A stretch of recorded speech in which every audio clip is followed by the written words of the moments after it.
Alright guys, we're going to check out one of Steph's packages she installed about 2 weeks ago now. This is like for your, beginner type person. So this is not a big colony yet, so it's not a tremendous amount of activity going on in the hive. So what you want to do, keep in mind all nice smooth fluid motions. Don't make any, horrendous movements or freak out or nothing. You're calm, the bees will stay calm. If you make a mistake, they will let you know. So one of the first recommendations is to smoke the hive. You want to get a little bit of smoke, and she's already done so, but I'll show you. She'll go around and puff some in the front entrance. And then it's got a screen bottom board, so she'll hit a little bit up from below. And then if this was a massive colony, when she went to pop this lid, you want to just gradually pop it and give you a little puff of smoke up on the inner cover there. A lot of times, if you got a big mean colony or a nasty one, you might want to open it from the front, working away from you, and get you smoke in there. But we're just checking this one out. It's been a couple days since we filled this hive top feeder. We're going to pull it off. It'll take just a minute, and we'll get this pulled off and we'll take you down in the hive and show you what's going on. But this is a little awkward for her to handle solo, so I'm going to put the camera down and give her a hand with that. Alright guys, we got the feeder off, and just show you here. There's a little bit of burr comb they'll create down there in the channel from time to time. We'll go on and take care of things like getting that cleaned up. These feeders are awesome. A lot of people freak out because they see some dead bees in them. Folks, bees are going to be dying, and that's just part of it. As efficient as these feeders are, and as much volume of feed they give the bees, it's well worth the minimal casualties in my eyes. But so we'll get this cleaned up. We'll pull a couple frames out. We'll just show you. This was a package install about 2 weeks ago, and they're working it pretty good. We'll pull some frames out and take you through it with us.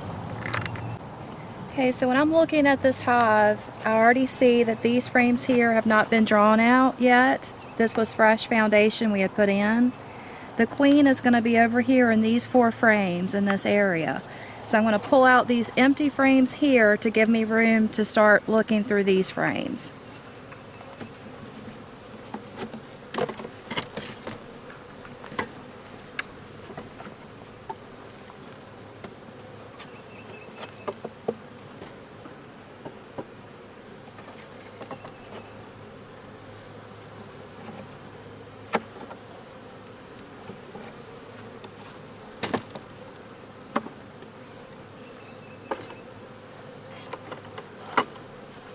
I'll get those out of your way.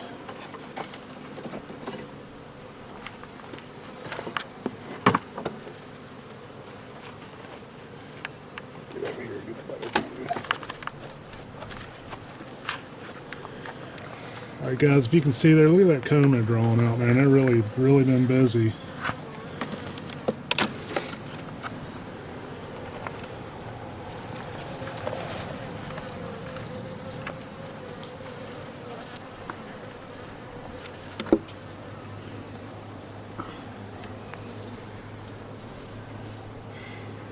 So you'll see a little bit of yellow pollen in there. And then they're drawing out the back side of this as well. It's the prettiest white that you'll ever see. Also, there's some nectar down in there, if you can see that.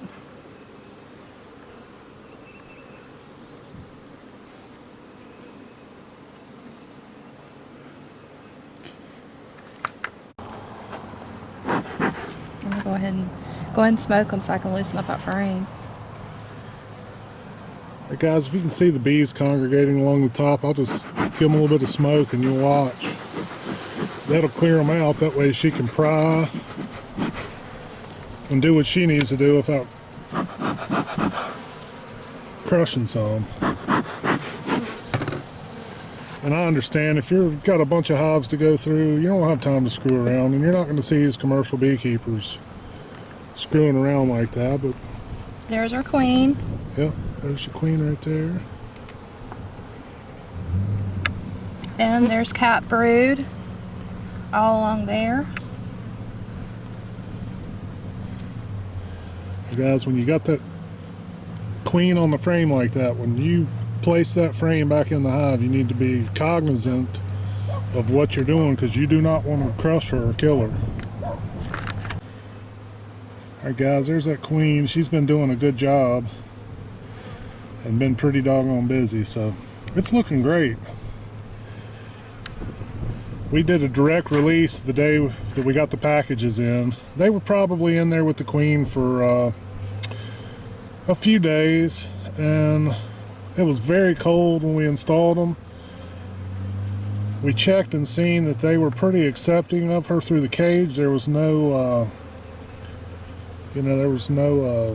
aggressive activity towards her. A lot of times, if they're not going to accept her quite yet, you don't want to release her out of her cage. But they weren't exhibiting any signs of aggression towards her, so we went ahead and did direct releases on all Steph's packages. So, and as you can tell, she's been pretty doggone busy. And you can see some nectar down here in the corner, which is looking great. And there's a shot of larva. It's kind of hard to see through the veil, but you might be able to check it out on the film there, right about in here. And I'll give them a little shot to clear them. Yeah, there's the larva there, if you can see it. I'm not sure. I can't see my viewfinder too well. Well, it's looking great. Textbook, that's exactly what you want to be seeing. So, everything's looking good. She knows where her queen is. We're just going to go on. We know things are good. So we're going to leave them alone, tighten the hive up, let them do what they need to do, and at this point the best thing you can do is leave them alone and feed. We pulled out the mite boards this week. It's gotten a little bit warmer. Temperatures are going to continue to stay a little elevated, so we took the mite boards out to help with ventilation for the bees. Okay, we'll take you to the front of the hive now, and we've left the entrance reducer on. Since this is a newer package, you need to wait till they have their numbers up a little bit more. Once they have their numbers up, we'll flip it and have the bigger entrance reducer on. Eventually, we may have to put robin screens on, just depending on what's going on.